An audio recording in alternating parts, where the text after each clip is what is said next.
Have any questions? We got a motion by Ms. Brooke. Second. Got a second by Mr. Lewis Langford. Do you have any other discussion? Do you have any opposition? All right, that policy carries. Number 4, policy JDE, truancy. Right, policy JDE moves off of that issue we deal with, moves on to truancy. It requires that truant students make a coursework and puts a structure in place to require that same level of responsibility from parents, in an attempt to bring parents in and hold them accountable for the work that truant students miss.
Motion to accept.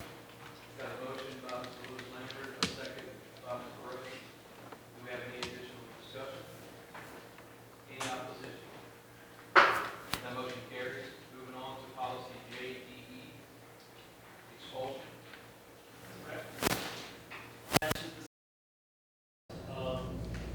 Any student in grades 6 through 12 shall be expelled for possession of a firearm or a knife weighing 2.5 inches at least or a quarter or longer, and any controlled substance, dangerous substance. Motion to accept. Got a motion to accept by Mr. Lewis Lambert. Got a second by Ms. Brooks. Do we have any additional discussion?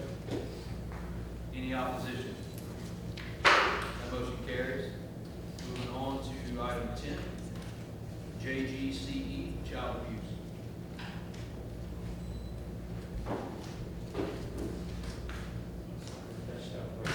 No problem. All right, so child abuse.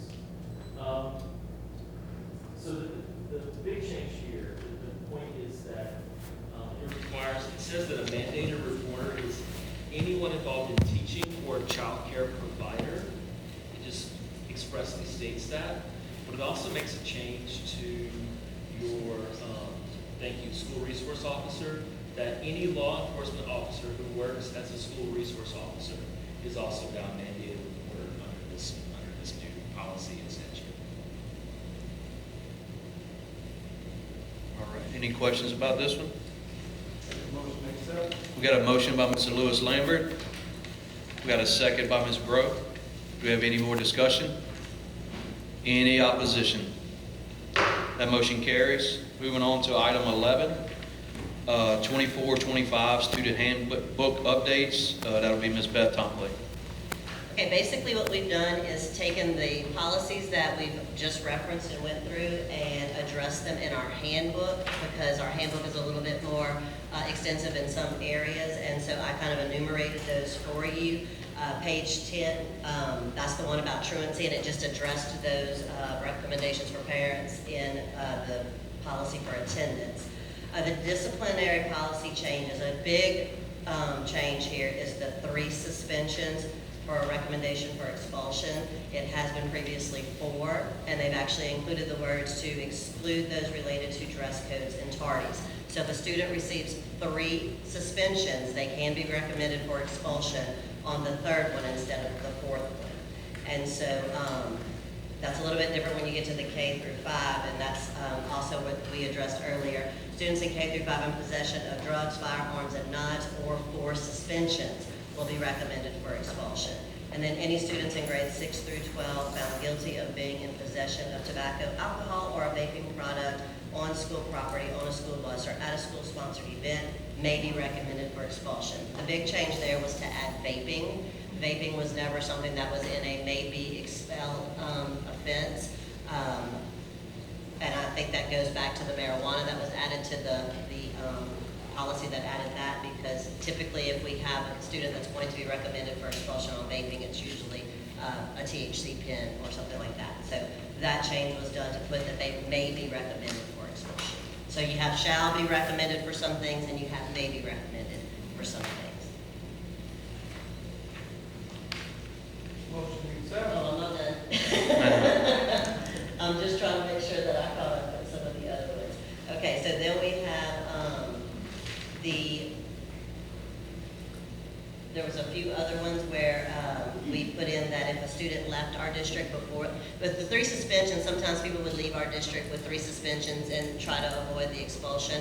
But if they leave our district and they're in the expulsion process, they are considered expelled. So that was spelled out in the handbook change as well. Really, some things that were stricken from our handbook. Dr. Muse made reference to it. Originally, there was a divide between your age. And so if you were over 16, you got a certain consequence. And if you were under 16, you got a certain consequence. Over 16, it was 4 semesters for the possession of drugs or a firearm or a dangerous weapon. And now it is just 6 through 12. There's no age restriction. So if anybody 6 through 12 is expelled for that offense, they will have to serve 4 complete semesters. And a complete semester means if you're expelled in February, February to May is not a complete semester, so they would have to still do 4 complete semesters. It's always been complete semesters, they've just removed the age difference for us. I think that's important to know. It is very important. Absolutely, because if we have a 12-year-old sixth grader, that person is still going to get 4 semesters. In the past, they would only get 2. And in some cases, we would allow students to serve 50% of their time. Now it's minimum 1 year, 2 complete semesters before you're even allowed to return back to your campus. So if you look So at it's that. going to be important, Right, that and we if you- all know that when parents Right. call or they're upset when something is going on, this is a law, and we have to abide by that. Probably a big one would be a 15-year-old sophomore. So a 15-year-old sophomore would have been governed under the 16 and under law before. Now, if you're a 15-year-old sophomore and you get expelled in February, you're done. You're not going to graduate from your high school You're not on gonna that walk. stage. You're not going to walk.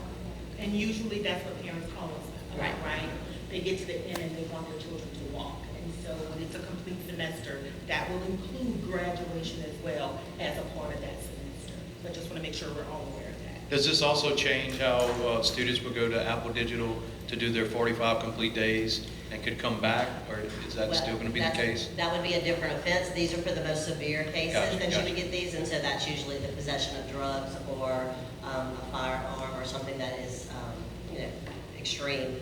The 45 days would still apply to a single incident that was under. 3 times, 3 Yeah. suspensions.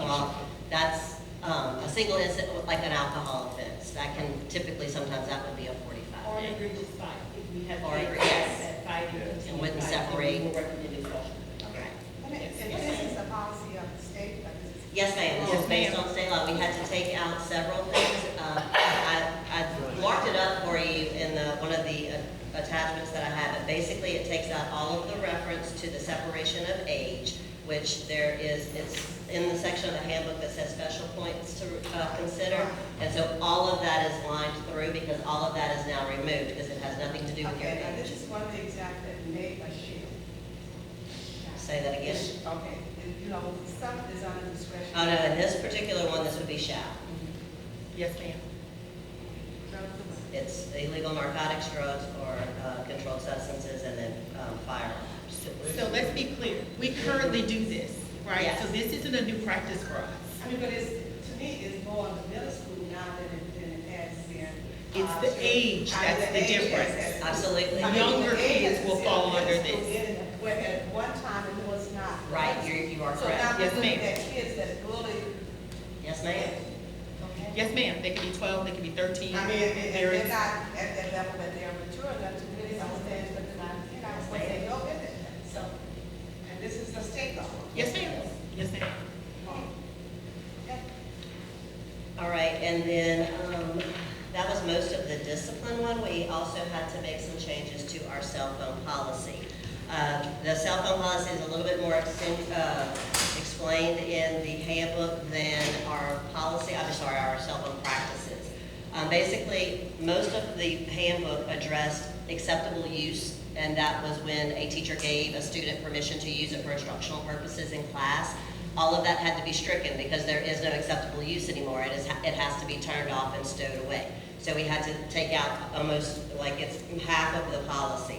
But we left in some of the things that we already practice, and it deals with the consequences of it. And so for those, we did not make any change. It is still, if they are using it, it will be confiscated. The parent would still be charged $10 and have to pick up the phone. We're working with our schools to make sure that I realize that we have parents that are going to want to pick up their phone more than just one day a week and things like that. So we're trying to make it consistent across the board as to what, but we don't want them at our school all day, every day, trying to pick up phones as well. So we do have some guidelines for principals with that. But that piece of it stayed. Now, sometimes we get to a situation, unfortunately, where a child will not turn over their phone, and then a discipline consequence does get attached to it then. But at that point, it usually becomes willful disobedience or disrespect or something where they're not giving, as long as they give up the phone and it's turned into the office and the parent can pick it up, there's no other disciplinary consequence attached to it for now. If there becomes a multiple offender and it's like there becomes an issue, I've discussed with principals, we're gonna, take measures to like bring those parents in and have a conversation. And we don't want the kid out of school, and we don't want them to be receiving discipline consequences for it.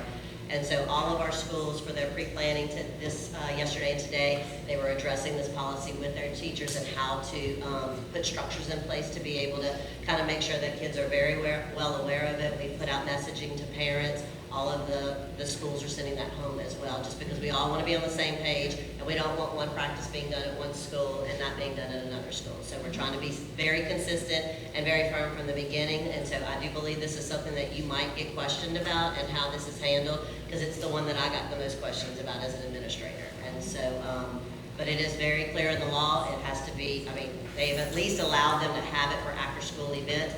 We did keep that in our policy, like if they go on a trip, like say for a ball game or something, they could have it at the discretion of their coach. Obviously, we want parents to be able to, contact their kids or when they need to be picked up for practice and things like that. So there are a few things in there that do not govern the instructional day. So they are allowed to have it for after school and extracurricular. Ms. Robin has a question? Yeah, my question is in regards to the cell phones on the bus. What's the policy there? Can it still be in the? The law does not allow you to have your cell phones out and open on the bus. It was already included in the previous law, and so it was retained there. And then they added this additional piece that will regulate what is happening during the instructional day. So that's one of the points that we have to make clear to the students and the parents. Some people have contacted me and said it's okay to have it on the bus. And the answer is no, not out. Not out. It could be in the bag. Stowed away. Yes. Yes, sir. Two questions. General, how is this been received by district staff? Oh, it is, the district staff, very excited about it. One of the things and one of the reasons why the legislature put forth that they passed the law was about the engagement of students in class and the mental health effects that social media and all of that has on it. We have one school do a book study on that. They are embracing it because it now becomes almost kind of like a reason to enforce the policy that we had. We always had a policy that you weren't supposed to use your phone unless you had permission, but now we have this law that says it needs to be stowed away. It gives our teachers a little bit more reason to be able to enforce it. And again, if we enforce it consistently and fair and firm the first few days, that's the teachers you never have issues with in their classroom if they have that protocol in place. And so they're excited. They're happy about it. Additional installation of this thing. Okay. Right. Positive. Absolutely. Second question, could you, I would be interested, then I'd be a board meeting, I'd be interested, maybe a couple of weeks in the year, could you, let us know how this is going? Absolutely. Sure, we're gonna hear. Absolutely. I'll say, I'm sure you're gonna hear. Let us know. Right. And, And just from public opinion and just like as an anecdotal thing, I think that it is kind of split. I think there are some parents that are very, very in favor of it. And then you've got some that have the concerns about being able to contact, and so we're trying to address those concerns. Being able to have it stowed away to where, you're able to contact your child. We know that kids don't have landlines anymore, and we've made very clear how they contact their kid at school. We don't want you calling and texting your child. If you have an emergency or you have some kind of reason to get a message to your kid, all of our staff knows, and they're working with parents and messaging that. And Mr. Lambert, the parents who are reaching out to me just want clarification on what can their children do. Like, can it be stowed away? Can it be turned off? At the end of the day, can they turn it on if they're going to practice? Can they use it on the bus? And so we've already sent out one parent message that includes the law. And so we're going to send out a second parent message before kids come to school on Thursday, just to make sure that everybody's on the same page. It is going to be interesting. And not only, and following her messages, the schools have already sent out one, they're sending out additional ones, and they're all posting it on their own social media pages for But I parents. do want to be clear, as I have spoken to the district and spoken to principals, cell phones are not going to melt down our day. We are doing great things in our schools. We want our teachers to concentrate on their students and teach, and that's what they're going to do the majority of the day. We are not going to run behind cell phones to the extent where our children suffer academically. We're going to make sure we do the fair and right thing for our students and our community, but we're going to focus on academics and the same. Yes, ma'am. All right, I have a couple of other things that were addressed in the handbook. In our wellness policy, energy drinks were added as to something that was not supposed to be in the possession of students at school. Under health and wellness, the parents do have the right to object to a hearing screening, and so students would not be screened if their parents objected to that. And the last one under health information was that medication should not be administered to any student without a completed medication order from somebody who was licensed and an authorized prescriber in the state of Louisiana. And the only other handbook change that I had to make was anywhere where there was a reference to 4 suspensions as an expulsion, we had to change that to 3. And so like if a student comes to our school system from Livingston Parish and they have 3 suspensions, they are considered expelled when they get here and they have to enroll in our alternative school. So anywhere in the discipline policy that we addressed something that was a 4 suspension expulsion, it now says 3. Ms. Delaney? Thank you. Ms. Humphrey, in regards to the energy drinks. Yes, ma'am. Is that going to be also enforced with adults? I mean, that's not going to be in our handbook, I don't think, but. No. How are we going to address that with the adults with the energy drinks? Well, it says students, specific to students, so if that answers your question, but if not, there are several things that, like cell phones are not banned for teachers at I our school. understand that. Right, and so the energy drinks are not specific to But I thought there was teachers. conversation at one time about possibly extending that to the, Ms. Delaney, yes, energy drinks are legal, and so the last thing we want to do is to get into a process where we are stopping teachers from doing something that is legal. Right now, most of our energy drinks tell us that they don't want you to drink it under the age of 18. So it was something that we felt like we should add to our book to make sure that our students are safe in what they're consuming on our campus. But I don't know if I want to get into a fight with an adult who decides that they're going to have a legal energy drink on our campus. We're going to focus on making sure there are no drugs, there's no alcohol, there's no firearms. Those are the things that we want to keep safe. I'm just being honest with you. and I appreciate that. I don't want to violate anybody's right. I Right? understand that, but I think at a later date, we can have another conversation Yeah. later. Yes. Because, some of that can be abused by adults also. Understand. So, I later, understand. at a later date. I do understand. And if we feel like we have any adults that are using anything on any of our campuses, there is EAP, we have all kind of mechanisms to be able to support our adults who work for us. So we can talk after. Yes, ma'am, of course.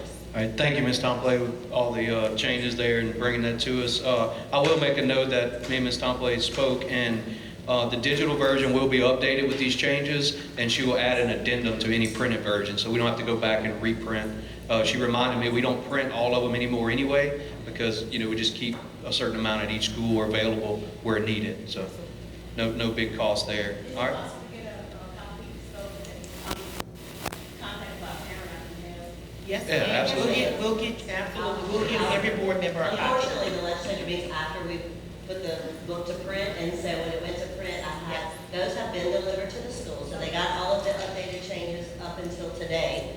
And then I have an addendum that as soon as it passes through, yes, ma'am. Yes, And so it would just be actually, I was able to do an addendum that's really just a page front and back, rather than to reprint the whole book. But Yes, the ma'am. whole book will be corrected and it will be online. We'll make sure you have a copy. We'll Yes, make sure ma'am. everybody has a copy. Great point. All right, thank you. Yes, sir. We got a motion on the floor by Mr. Lewis Lambert. We got a second by Ms. Karen Bro. Do we have any additional discussion on this topic? Any opposition? All right, that motion carries. We'll move on. Ms. Beth again on number 12 for the 12-month employee holiday calendar update. Yes, sir, thank you very much. We just wanted to make one change to the calendar for holidays. Juneteenth is actually celebrated on June 19th, and so we were moving that holiday to be the actual observance of that day. And so originally it was June 23rd to follow previous calendars, but now we want it to be on the date that holiday is Holiday observed. fall. Perfect. So we got a motion by Mr. DeFrancis, a second by Mr. Lewis Lambert. Do we have any other discussion? Any opposition? All right, that motion carries. Down to number 13, policy EB, buildings and grounds management. Dr. Muse. Thank you. Earlier, you amended policy JCDA to add the words marijuana and marijuana in uniform for students. We're now adding that same language in for your buildings and grounds management policy to prohibit that on your campuses and any school board property. All right. Any questions on that one? We need a motion and a second. We got a motion by Ms. Bro. Got a second by Mr. DeFrancis. Any other discussion? Any opposition? All right, that motion carries. And last but certainly not least, policy GAMA, employee smoking tobacco and marijuana. Dr. Muse. The same concept there, adding into this policy that marijuana use is not to be allowed on school board property by our employees. All right. We got a motion by Ms. Bro. Second by Mr. Lewis Lambert. Do we have any additional comments? Any opposition? All right, that motion carries. That'll finish up our agenda. We'll move on to B, closing a meeting. Do we have any additional board comments from anyone else? I guess I'll just say before we close, thank y'all for all the work. I know that was a lot on y'all to review and change and update, so we certainly appreciate it. And I know the time frame was not very favorable with starting school. Yeah, go ahead. As we're migrating away from cell phones being able to be in the school, we still have 20,000 laptops that are out there. And I know our technology department is going to do a great job of making sure that's protected. But what else, I mean, what's the go-to thing nowadays? You know, we all know about Snapchat, TikTok, but that's all mobile things. Are we making sure that everything is being stopped on the laptops as well? They're not just going to go from here and just chat on their laptop during class. Well, I can answer some of that. You know, we're going to find things as they come up and as kids find them and start using them. They're going to pivot. They do have filters, and one of the specific one I was asked if chat was off, and there is a chat that they turn off for students, but it's still allowed for teachers and staff. So there can be some modification to the student computer versus the adult computer. And so our technology department, as they come across things and kids find ways around them, and they go back and they block them after they find ways around them. And so it's it's a battle. They're smarter than us in technology. So, but as we come across those, they are taking care of our technology And then department. if you want, Oh, yes. Yeah, Mr. Darby. For technology, so Yeah, please, Darby. Please, Mr. Yeah, we have to be proactive. We are, our cybersecurity, all the advancements we've done there, we have to make sure we're keeping up with federal laws, state laws, whatnot. As she's saying, there's always going to be, look, with AI coming out and the way that it's changing the world, it's thinking about things you don't know think about. That's what it's saying. And we're working very vigilantly with instruction to ensure that the students, as well as the staff, but definitely the students, in light of what they can get to, top notch and everything like that. So we're doing our best, but AI is a whole different way to take it. Come on. We need AI to prevent AI. Right. Yeah. And I do want to make a comment, you brought that up about their computer. If a parent does contact you, that is another way that we have communicated with parents to communicate with their kids. Kids will have their emails and they will still be able to monitor their accounts through that. So, Absolutely. absolutely. All right, no problem. I just have one question in regards to the technology. Are we utilizing our students to help us in regards to the technology? Because they're ahead of us. And they know a lot of stuff is going on, so they share it all the time. We have a lot of student work, so clearly by the technology, the kids is trying to help us protect our. I believe each campus has students that have a trusted person that they talk to, and we get a lot of information. That's from what our- I'm saying. Yes, ma'am. Because I they know. think so. Yes, they do, and they come to, they're gonna have somebody on campus that, now we can't, again, if we know about it and we get asked about it, usually we'll get the information from them as soon as we can. Because I was told, basically for the older people. Yes, Put it ma'am. put it on, Instagram or whatever. they're Right. on. TikTok, Place, Instagram. place. But our kids want to be safe, and our kids Yes. want to know that the adults are taking care of them, and so they try to help us We as much as need they them to can. help us. Yes, ma'am. Yes, ma'am. All right, Ms. Brill, you got something? A motion to adjourn? We got a second by Mr. DeFrancis. Our meeting is adjourned. Thank you. Thank you. Thank you.